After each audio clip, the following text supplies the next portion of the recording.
welcome back to my channel, or if you're new here, my name's Alexa Ray, and welcome to another video. I'm so glad you're here. I'm so glad you clicked on today's video. I am so excited and pumped because I haven't done a monthly wrap-up in a hot minute. I want to say like my last one was probably like September. I think it may have even been August, honestly. I don't remember the last time I did a monthly wrap-up on my channel. We are doing my January reading wrap-up today. I am so excited because your girl had a pretty good reading month. I didn't read as many books. I feel like I shouldn't say that. I have such a big problem with comparing myself to other readers. I see so many other people reading 10 to 15 books every month, and I almost like belittle myself when I don't read that much. I only read 5 books this month, but that's not like a bad thing.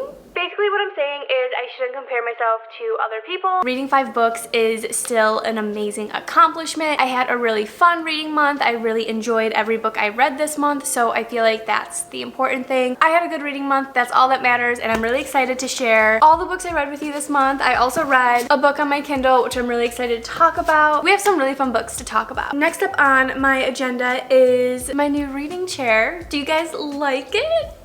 I'm obsessed with it. I was so excited when I finally pulled the trigger and ordered it. I was kind of hesitant at first because it was from a website that I haven't ordered from before, and you know, with doing that, it's always so risky. Took the risk, and I'm happy that I did because I'm very happy with this chair. It's like a super wide and deep chair, so I can like curl up on it and read, and it's just been such a cozy little spot for me. So in the month of January, I read 5 books total. This is the first monthly wrap-up of 2023. I cannot believe like January is already coming to a close. I feel like the month definitely flew by, but in a sense I don't mind that it flew by because January is definitely my least favorite month in the year, probably because we're all recovering from the holidays, and it's also like the coldest month where I live, so it's been really cold, and I haven't left my apartment because I don't like the cold. That's the tea, guys. But as for my reading in the month of January, I'd have to say it was an amazing start to 2023. I had an incredible reading month. We read some of my favorite books. We already have 2 5-star reads in here. The book that I'm gonna finish up today, I haven't decided yet if it's going to be a 5-star read. It may be. You guys will have to wait for the reading vlog with it. If you remember watching my January TBR video, I talked more about how I wanted to make more realistic TBR lists this year, and I also wanted to get more realistic when it comes to rating my books, because I feel like last year if I liked a book I would just kind of give it 5 stars, and for 2023 I want to be more realistic with my book ratings, and we already have 2 5-star reads, and I'm really excited because I was not expecting them to be 5-star reads. We're gonna hop right into this because I'm really excited. The first book we read this month, the first read of 2023, was The Brutal Prince by Sophie Lark. This is the first book in the Brutal Birthright series, and Sophie Lark is an author that I have seen a lot about on Instagram, TikTok. A lot of people had always talked about her and hyped her up, but I had never tried a book out until now by her. So definitely late to the game. I decided to start with the Brutal Birthright series because it is a mafia type of romance. I had never read a mafia based romance book, and I thought it'd be really fun to get into that. So just for the basics, this is an enemies to lovers romance. It's a mafia romance, arranged marriage, it's a dual perspective, and I believe it's forced proximity. This book I was totally in shock when I read this. Ada comes from a very old school, old money Italian mafia family, whereas Callum comes from a newer money Irish mafia family. But their families do not like each other. They've basically been battling each other for centuries. Basically what happens is Ada and her brothers wind up crashing a party at the Griffin's house, and Ada creates a scene at the party that, well, she creates a pretty big scene, and the Griffins are very angry and upset about it. obviously. So to prevent a war between the families, which is something neither family can really afford right now, they decide to come together and have an arranged marriage between Ada and Cal. Obviously, they're not happy about this. They despise each other. Their first few encounters was not good at all. So they are forced to get married. They are forced to live together. You can really feel their hatred towards one another. The enemies to lovers is definitely there. They despise each other. Some of the things they do to each other is just crazy. But throughout the story, there's obviously a larger plot to it all, and we kind of see as the two grow closer together. I have to say, the plot twist at the end definitely caught me off guard. I was not prepared for what was happening in this book to actually happen. Nonetheless, I really enjoyed this book. It was a super easy read. It was a fast read. It's a series that I definitely would like to continue on with. I just really loved the characters. I also loved the side characters, the brothers and sisters, the families, and I'm excited to read on and read about their stories. This book has like the perfect amount of spice in it, the perfect amount of action, hatred. Everything I love about enemies to lovers is in this book. I did rate it 4 out of 5 stars. I remember thinking towards the end that I felt like something was missing from it. When it ended, I guess I felt like I didn't want it to end, which is a really good sign, but at the same time, I felt like something was missing, and I was kind of upset when it ended because maybe I was expecting something else or something more. I don't know. But this was an amazing read. 4 stars. Highly recommend. Sophie Lark's writing style is so easy and captivating. I did read this as part of a 24-hour readathon vlog, so if you guys want to hear more about this story, definitely go check out that video because I talk so much about it. The next book I read,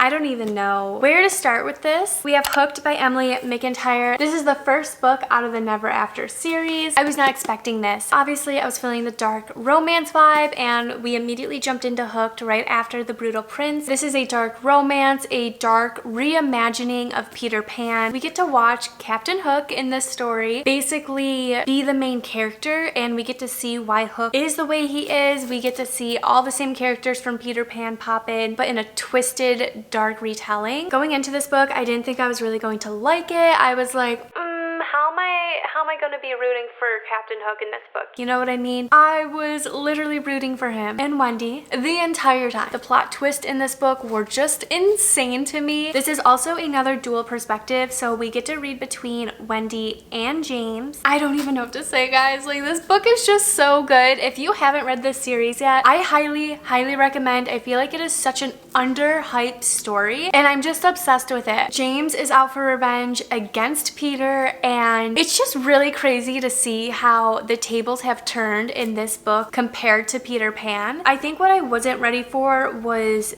James and Wendy. I wasn't ready for that twist, that turn of events. I loved watching James basically evolve throughout the entire story, because in the beginning he's very angry and hard and he's out for revenge, but then we start to see him struggle between revenge and the person he loves most in the world. There were moments where I shed a few tears. I will say that I love dual perspective reads, but sometimes they are a little bit frustrating to read because you know everything that's going on and you know what both characters are thinking and doing, but obviously in the story they don't know that and they don't know what each other are thinking and doing. So there are definitely some moments in this that get frustrating. This was definitely leaning more towards the dark side. I would even say that this was darker than The Brutal Prince. There are some scenes in this book that I was just like, ooh, they're so graphic, and I'm like, I don't need to read this right now. Nonetheless, this was really good, and this was actually my first 5-star read of 2023. That's how good it was. That's how obsessed I am with it. I'm so excited because I do have Scarred and Wretched, which are the next 2 books in the series, and I believe there is a new one coming out. I also really loved her writing style. It was another very easy, fast read for me. I was clearly digging the whole dark romance vibe because the 3rd book I read in the month of January was King of Wrath by Anna Hong. This is the same author of the Twisted series, which you guys have probably heard me talk about that series a gazillion times because I love that series. Twisted book 4. That's all I'm gonna say. It's so good. So good. King of Wrath is the first book in the Kings of Sin series. This is her newest release, and it tells the story of Dante and Vivian. We briefly meet Dante and Vivian throughout the Twisted series. We mostly meet them in Twisted book 4. Very interesting. acting, the way they interact, to say the least. Dante and Vivian seem to despise each other a little too much for an engaged couple, so you're kind of wondering throughout Twisted Book 4 why they hate each other so much, and I was so excited when I saw that she was coming out with a book all about Dante and Vivian, because I also knew it was going to be connected to the Twisted world, to the characters I love most. This book does intertwine with Twisted Book 4 as well, so we do see Christian and Stella pop up again, and it's cool because we're seeing the perspective of different scenes that happen in Twisted Book 4, but we're seeing it from Dante and Vivian's point of view, which is really cool because I was able to better understand why they were acting the way they were acting, if that makes sense. This is, of course, an enemies to lovers, an arranged marriage, forced proximity. It is a billionaire romance. This is a very touch her and you'll die type of book. So Dante and Vivian are forced into an arranged marriage. Dante knows a little bit more than Vivian does when it comes to being forced into the marriage. Vivian just kind of thinks that, you know, it's tradition in her family to be thrown into an arranged marriage, to take those sacrifices for your family, whereas Dante is more so in the arranged marriage for different reasons. Vivian in the beginning is very much so wondering why Dante is agreeing to the arranged marriage, because Dante is a billionaire. He has all the power in the world. Right away, Vivian is wondering why Dante agreed to it, and she kind of senses there's something else there, but she just keeps it to herself for the sake of her family. So yeah, we have an arranged marriage. The two are forced to live together in Dante's penthouse in New York City. Obviously, the closer they get, the more they learn about each other, and it's just, you know, the classic good old enemies to lovers romance. There's so many scenes in this book that just kind of have you like on your toes. I did only give this book 4 out of 5 stars because halfway through it felt like it slowed down a lot. I feel like I was going through the motion of reading the book, but I can't really recall certain moments of this book, so I gave it a 4 out of 5 stars. There were parts of it that were slower for me that I feel like didn't have to be in there. The last quarter of the book is probably my favorite because you see like this whole new side to Dante. He is a character that you watch evolve throughout the entire story. We watch him struggle between revenge and love. We watch him go back and forth trying to decide what he should do, who he should choose, and it's just like a whirlwind of emotions, this story, but I really enjoyed it. And then of course I also loved how it intertwined with Christian and Stella and the Twisted world. I loved seeing them. Like, it made me so happy because like they're one of my favorite book couples. Highly recommend King of Wrath. Highly recommend the Twisted series. The spice is pretty high in these books, I have to say, but I feel like the spice was higher in the Twisted series than in this book. I think the storyline for this book is worth it alone, so definitely recommend. Next up we have Icebreaker by Hannah Grace. Guys, I'm so excited to talk about this book because this was a book that I feel like was very hyped up on TikTok and Instagram, on YouTube. I was very nervous to pick it up, and I did, and I'm upset that I didn't pick it up sooner because I can confirm that the hype for this book is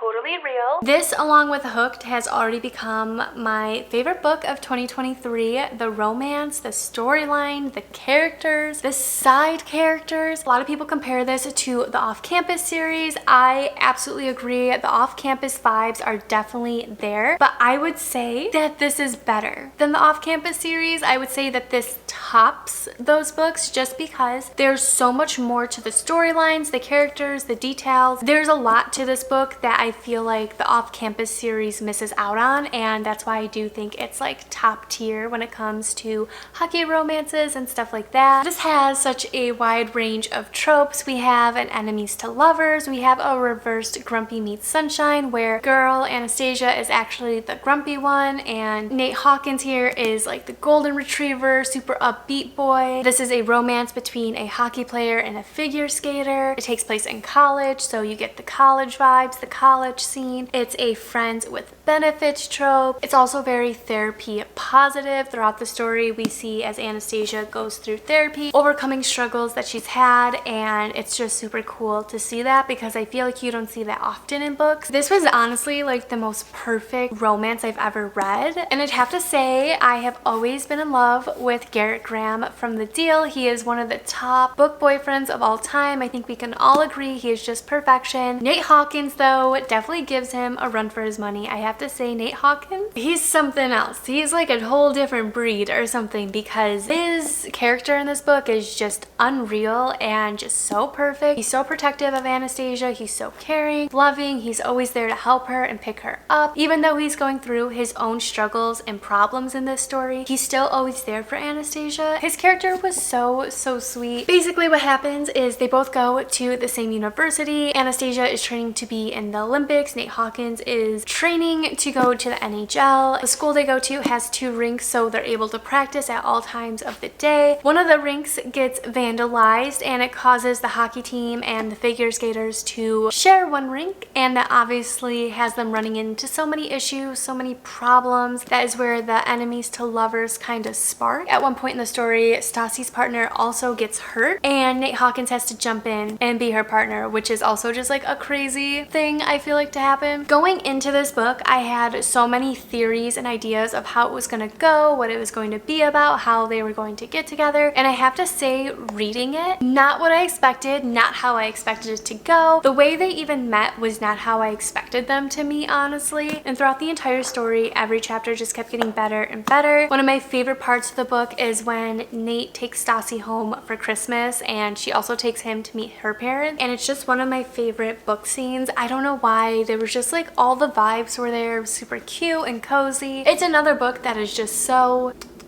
perfect. So this was 100% another 5-star read for me. I am absolutely obsessed. I highly recommend. The hype about this is totally real. This is book 1 in the UCMH series, so I definitely want to check out the other books in the series. Probably my favorite book couple of 2023 so far. I have to say they are like top tier, perfect together. The last book we have is Shatter Me by Tara Maffei. This book I am literally going to finish up today. I only have like the littlest bit to go, but I wanted to include it in this video. First off, this was my book club pick for the month of January. If you are interested in being in a book club with me that is completely free, you can use the link down below. I have my own book club on the app Fable, and every month we pick out a book together and we talk about it. It's a super fun time, so you should definitely go join my book club. This is probably the perfect time to do it because we are going to be picking our February read in probably like a few days, so I would definitely go join and take part in the poll. This has been a book series that has been highly recommended to me for so long. There is going to be a reading vlog for this book, probably going to come shortly after this video, because I am wrapping this up today and I'm so excited to share this with you guys because I am shook at how much I've been enjoying this. This was a book that I was very nervous to go into because it's not my typical type of read. It does take place in a dystopian type of world. The vibes are just not the typical vibes I enjoy reading, but I was very wrong. This is the perfect time to say that you shouldn't judge a book by its cover, because this book is literally incredible. I feel like it's going to be a 5-star read for me. You guys will have to wait for the reading vlog to see if I actually rate it 5 stars. I've been enjoying this so much. This is about a girl, Juliet, and her touch is basically deadly. She's basically kept hidden away from the world until one day she is pulled from her prison cell where she's been living for the past few years. The reestablishment, who's basically like the powerhouse in this story, they are in charge of everyone. They have other plans for her and they basically want to use her as a weapon against others. When I was reading about this book and like what it was about, I was like, this does not sound like a book I would really be into. Adam